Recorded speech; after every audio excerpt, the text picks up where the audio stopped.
Assalamualaikum warahmatullahi wabarakatuh. Dan ini adalah kisah Malik bin Anas dengan Rasulullah Shallallahu Alaihi Wasallam.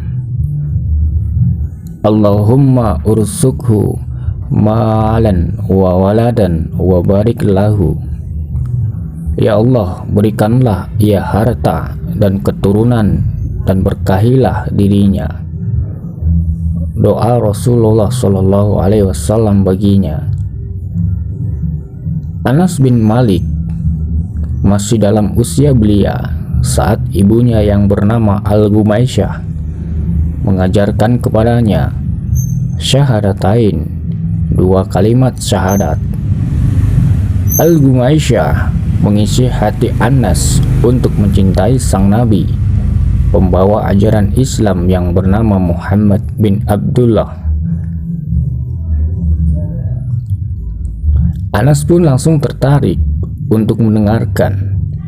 Tidak mengherankan, terkadang telinga dapat membuat seseorang menjadi jatuh cinta sebelum pandangan mata menyaksikan.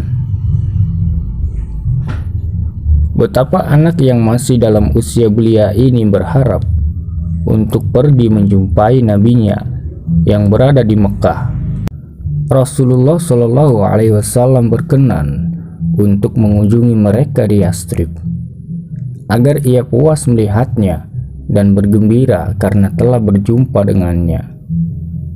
Tidak lama berselang hingga di kota Yastrib yang beruntung ini tersebar kabar bahwa Nabi Muhammad Shallallahu Alaihi Wasallam dan sahabatnya yang bernama Asy-Syidik Abu Bakar sedang dalam perjalanan menuju Yatsrib. Maka setiap rumah menjadi ceria karenanya. Setiap relung hati manusia pun menjadi gembira dibuatnya.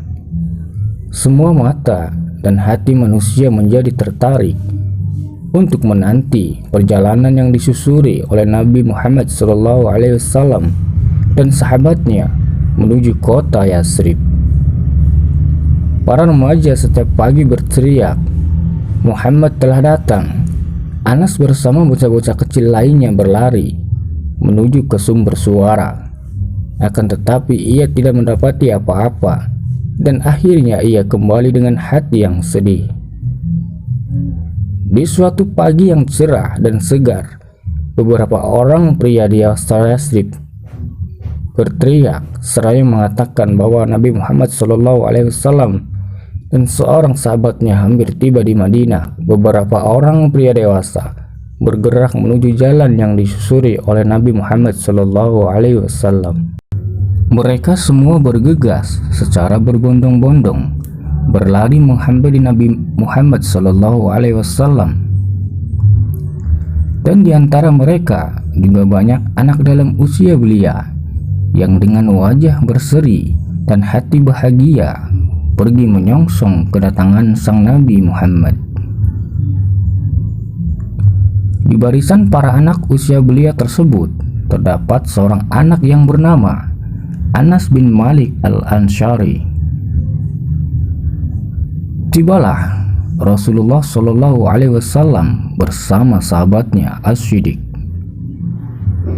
Mereka berdua tiba dengan sambutan meriah yang diberikan penduduk Madinah yang penuh sesak, terdiri dari para pria dewasa dan anak-anak. Sedang para ibu dan gadis berada di atap rumah memandang dari kejauhan datangnya sang Rasulullah Shallallahu Alaihi Wasallam. Mereka bertanya-tanya, yang mana Rasul? Hari itu menjadi sejarah. Anas masih terus mengenangnya hingga pada usianya yang lebih dari 100 tahun. Baru saja Rasulullah SAW hendak tinggal dan menetap di Madinah. Datanglah Al-Gumaisyah binti Milhan, ibunya Anas, menghadap beliau. Al-Gumaisyah membawa anaknya yang masih kecil yang diajak untuk menghadap Rasulullah SAW. Saat itu Anas berambut poni dengan urian rambut kecil yang bergerak ke kanan dan ke kiri, menutupi keningnya. Lalu Al-Ghumaysah memberi salam kepada Nabi Muhammad SAW seraya berkata, "Ya Rasulullah, tidak ada seorang pria dan wanita pun dari suku Ansor yang menghadapmu kecuali mereka memberikan hadiah kepadamu. Aku tidak memiliki apa-apa untuk dijadikan hadiah selain anak ini saja. Ambillah ia dan jadikanlah ia pembantu sesuka hatimu." Nabi SAW bergembira mendengarnya, dan beliau pun menerima Anas dengan wajah yang sangat sumringah. Beliau membelai kepala Anas dengan tangan beliau yang mulia. Beliau juga membelai rambut poni Anas dengan tangan beliau yang mulia. Beliau juga membelai rambut poni Anas dengan jari beliau yang mulia. Akhirnya Rasulullah SAW menerima Anas menjadi anggota keluarganya. Anas atau Unais, sebagaimana penduduk Madinah memanggilnya dengan panggilan manja, saat itu berusia 10 tahun saat ia mulai bahagia dapat membantu Nabi Muhammad SAW. Ia terus tinggal dalam asuhan Nabi Muhammad hingga beliau dipanggil oleh Allah Subhanahu wa Ta'ala. Anas mendampingi Nabi SAW selama 10 tahun, di mana ia mendapatkan petunjuk langsung dari Nabi Muhammad SAW untuk menyucikan dirinya. Ia juga menerima seluruh hadis Rasulullah SAW sehingga memenuhi ruang dadanya. Anas juga mengetahui kondisi, cerita, rahasia, dan kebiasaan terpuji beliau yang jarang diketahui oleh orang lain. Anas dalam pergaulannya dengan Nabi Muhammad SAW mendapatkan apa yang tidak dapat oleh seorang anak dari ayahnya. Ia juga menemukan dari keagungan sifat Rasulullah SAW yang membuat seluruh dunia merasa iri kepadanya. Mari kita persilakan Anas untuk bercerita tentang beberapa kisah menarik dari pergaulannya dengan Rasulullah yang ia dapatkan dalam asuhan beliau. Ia amat mengetahui hal ini, dan untuk menceritakannya ia amat berkompeten. Anas bin Malik berkata, Rasulullah SAW adalah manusia yang paling baik akhlaknya. Beliau adalah manusia yang paling lapang dada, dan beliau adalah manusia yang paling penyayang. Beliau pernah menyuruhku untuk membeli sesuatu, dan aku pun keluar untuk membelinya. Di tengah jalan aku berniat untuk bermain bersama para anak-anak di pasar, dan aku tidak melakukan apa yang diperintahkan oleh Rasulullah kepadaku. Saat aku sudah bertemu dengan anak-anak tadi, aku merasakan ada seorang pria yang berdiri di belakangku, dan ia menarik bajuku. Aku menoleh ke belakang. Ternyata ia adalah Rasulullah SAW. Beliau tersenyum seraya berujar, "Wahai Unais, apakah kau sudah melakukan apa yang aku suruh?" Aku menjadi grogi dan berkata, "Baik, aku akan melakukannya sekarang, ya Rasulullah." Demi Allah, aku sudah membantu beliau 10 tahun lamanya. Namun atas apa yang aku lakukan sepanjang itu, beliau tidak pernah berkata, "Mengapa kau lakukan ini?" Dan beliau tidak pernah berkata atas apa yang tidak aku kerjakan, mengapa kau tidak mengerjakannya?" Rasulullah Shallallahu Alaihi Wasallam jika memanggil Anas, maka beliau memanggilnya dengan panggilan manja dan kasih sayang. Terkadang beliau memanggilnya dengan Unais, kadang kalau beliau memanggilnya dengan anakku. Seringkali Rasulullah Shallallahu Alaihi Wasallam memberikan nasihat dan wejangan yang memenuhi relung hati dan sanubari Anas.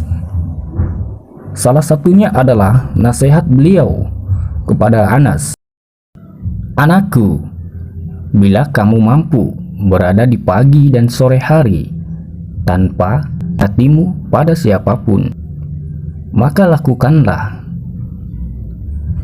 Anakku, yang demikian adalah termasuk sunnahku. Barang siapa yang menghidupkan sunnahku, maka ia telah mencintaiku. Barang siapa yang mencintaiku, maka ia akan berada di surga bersamaku. Wahai anakku, anakku, jika kau masuk ke dalam rumah, ucapkanlah salam, karena itu akan membawa keberkahan bagimu dan juga bagi penghuni rumahmu." Setelah Rasulullah Shallallahu Alaihi Wasallam wafat, Anas bin Malik masih hidup lebih dari 80 tahun lamanya. Sepanjang itu, ia mengisi ruang hatinya dengan ilmu dari Rasulullah Shallallahu Alaihi Wasallam, dan ia mencoba mengasah otaknya dengan fikih yang diajarkan oleh Nabi Muhammad Shallallahu Alaihi Wasallam dalam masa yang sepanjang itu. Anas telah banyak menghidupkan hati para sahabat dan tabi'in dengan petunjuk dan ajaran Nabi Muhammad. Ia juga sering memberitahukan kepada orang lain sabda dan kebiasaan Rasulullah Shallallahu Alaihi Wasallam. Dalam usia panjang yang dimilikinya ini, Anas menjadi referensi bagi kaum muslimin saat itu. Mereka akan mengadukan permasalahan kepadanya setiap kali mereka merasakan kesulitan, setiap kali mereka bingung memutuskan suatu persoalan hukum yang datang kepada Anas dan percaya atas apa yang diputuskan. Salah satunya adalah sebagian orang yang memperdebatkan masalah agama tentang kebenaran adanya telaga Nabi Muhammad SAW di hari kiamat. Mereka bertanya kepada Anas tentang hal tersebut. Anas berujar, "Aku tidak pernah menduga bahwa aku akan hidup untuk melihat orang-orang sepertimu yang memperdebatkan masalah telaga Rasul. Telah banyak wanita-wanita tua sebelumku, di mana setiap kali ia melakukan sholat, pasti ia berdoa kepada Allah agar diberikan air minum dari telaga Nabi Muhammad SAW. Anas masih terus hidup dengan kenangan indah bersama Rasulullah sepanjang umurnya. Ia amat bahagia di hari saat ia berjumpa dengan beliau. Begitu terguncang saat berpisah, ia seringkali mengulangi pembicaraan tentang hal tersebut,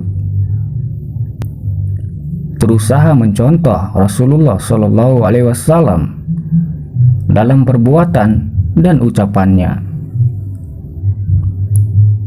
Ia menyukai apa yang disukai Nabi dan membenci apa yang beliau benci.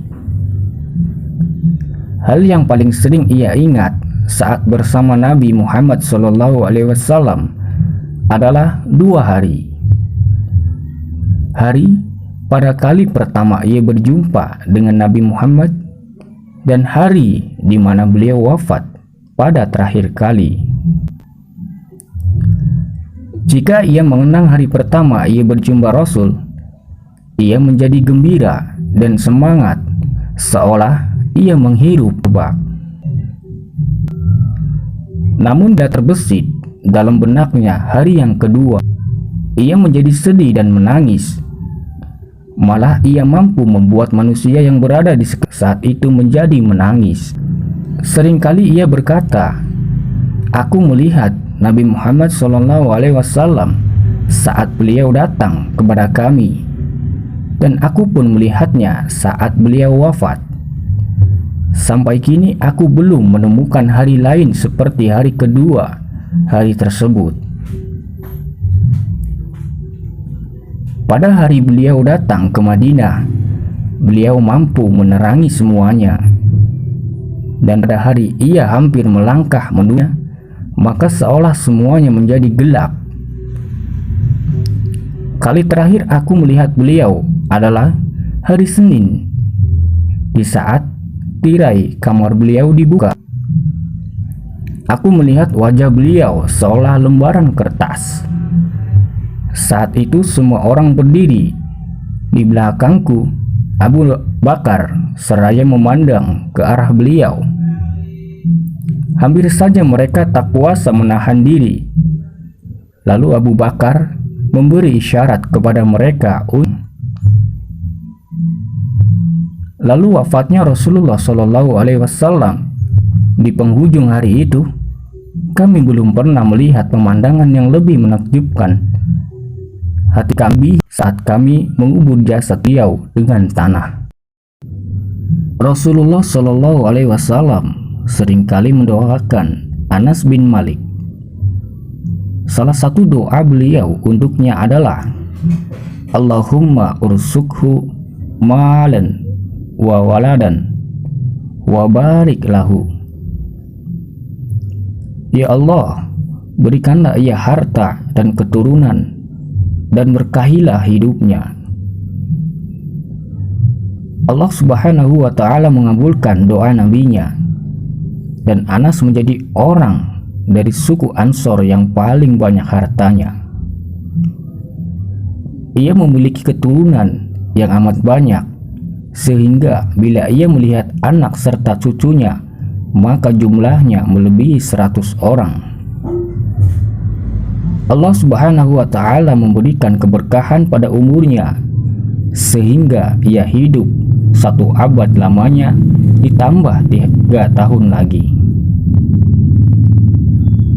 Anas senantiasa berharap syafaat Nabi Muhammad SAW untuk dirinya pada hari kiamat. Seringkali ia berucap, aku berharap dapat berjumpa dengan Rasulullah SAW pada hari kiamat, sehingga aku dapat berkata kepada beliau, ya Rasulullah, inilah pembantu kecilmu, Unais. Ketika Anas mulai jatuh sakit menjelang kematiannya, ia berujar kepada keluarganya, takbilkan aku kalimat La ilaha illallahu Muhammadar Rasulullah. Ia terus mengucapkan kalimat tadi hingga ia meninggal. Ia berwasiat kepada keluarganya tentang sebuah tongkat kecil milik Rasulullah SAW agar tongkat tersebut dikuburkan bersamanya. Maka tongkat itu pun diletakkan di sisi tubuhnya dan bajunya. Selamat kepada Anas bin Malik atas anugerah kebaikan yang telah Allah berikan kepadanya. Ia pernah hidup dalam bimbingan Rasulullah SAW selama 10 tahun lamanya. Ia juga termasuk perawi hadis Rasulullah terbanyak pada urutan ketiga setelah Abu Hurairah dan Abdullah bin Umar. Semoga Allah Subhanahu wa Ta'ala membalas kebaikan dirinya dan ibunya yang bernama Al-Humaisyah atas jasa yang baik mereka lakukan terhadap Islam dan kaum muslimin. Dan itulah kisah Anas bin Malik dengan Rasulullah SAW. Mohon maaf bila ada salah kata dan keliru dalam menyampaikan kisah ini. Semoga dari kisah ini bisa menambah wawasan Anda tentang sahabat Nabi, dan semoga kisah ini bisa menambah ketakwaan dan keimanan Anda. Dan jika kalian suka dengan video ini, silahkan klik tombol subscribe, like, dan komen, dan bunyikan lonceng notifikasinya agar kalian tidak ketinggalan dari kisah-kisah berikutnya. Terima kasih yang sudah menonton sampai selesai. Sekian dan terima kasih. Assalamualaikum warahmatullahi wabarakatuh.